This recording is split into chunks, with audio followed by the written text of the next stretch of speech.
Good morning. It is Friday, July 26th, and today is the memorial of Saints Anne and Joachim. This is Michigan Mornings from Ave Maria Radio and the Ave Maria Radio app. I'm Matthew Handley. Coming up, Robert Muise discusses recent lawsuits regarding transgender pronouns. But first, this news. The man accused of killing Melvindale police officer Mohammed Saeed was arraigned yesterday. 44-year-old Michael Lopez appeared for the hearing via Zoom.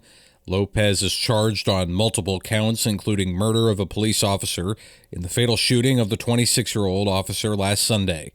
During the hearing, Judge Richard Page teared up and said that he and Judge John Courtwright would be removing themselves from the case because of their close connection with Officer Saeed.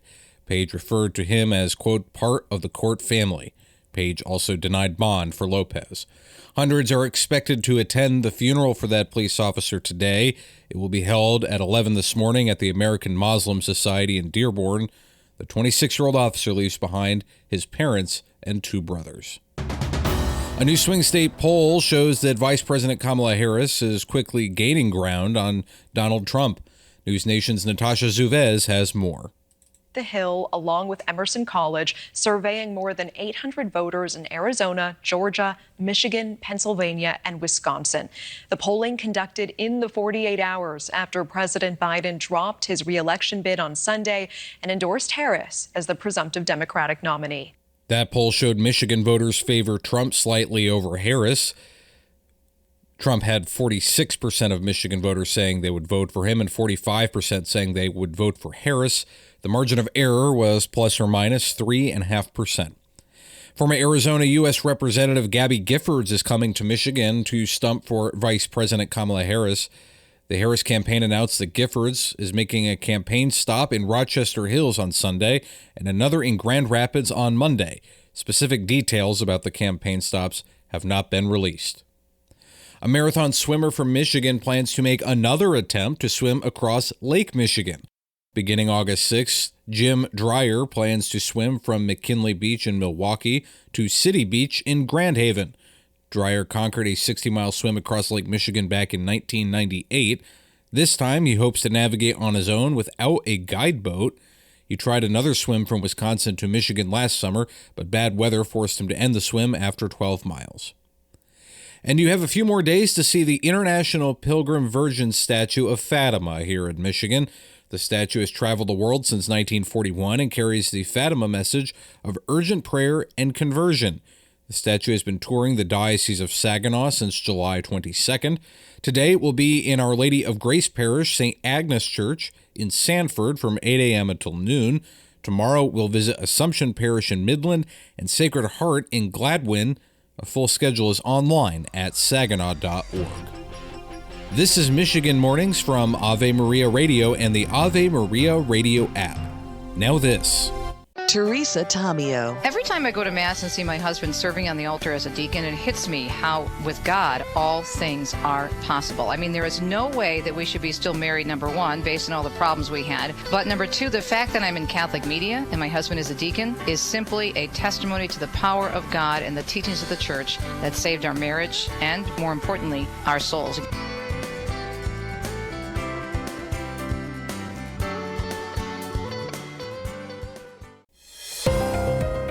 We're going to have a nice day and a nice weekend here in Metro Detroit. Today we'll have sunny skies with a high near 80.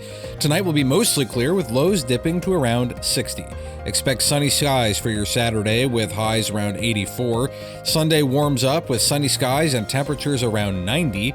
The chance of rain and thunderstorms returns on Monday afternoon, but before that it will be partly sunny with highs in the upper 80s.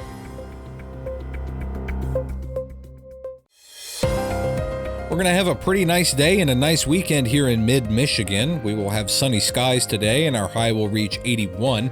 Tonight will be mostly clear with lows dipping to around 57. Expect sunny skies on your Saturday with highs around 84. Sunday will be mostly sunny and warmer. Temperatures will be near 90. And the chance of thunderstorms returns on Monday afternoon. But before that, it will be partly sunny with highs in the upper 80s.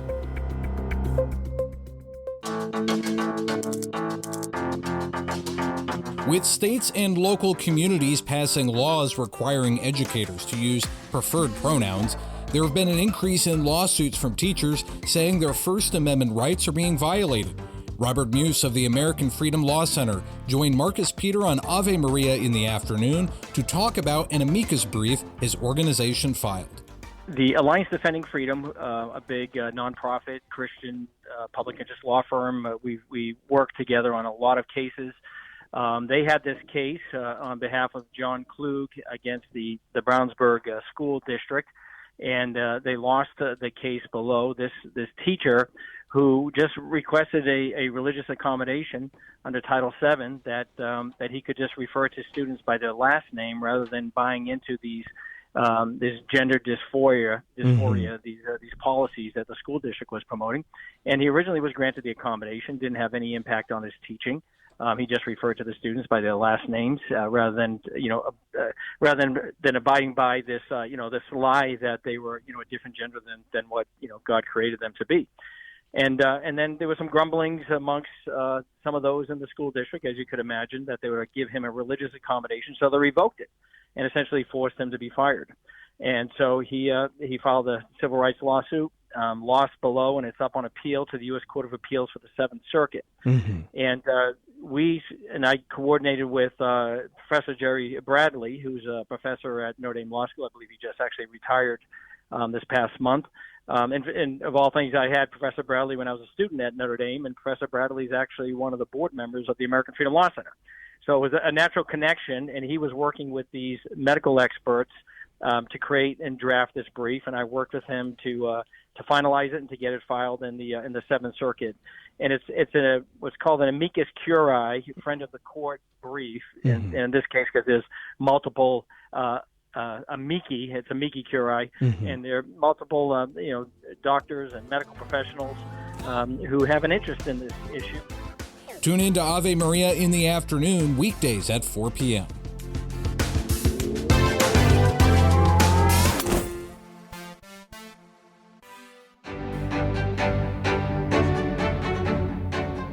The Imitation of Christ says, turn to the Lord with your whole heart and leave behind this wretched world. Then your soul shall find rest. I'm Matthew Handley. Thanks for joining me all week here on Michigan Mornings. You can stay connected with me over the weekend on X. I'm at Radio Handley. And Lord willing, I will talk to you again on Monday. Until then, goodbye.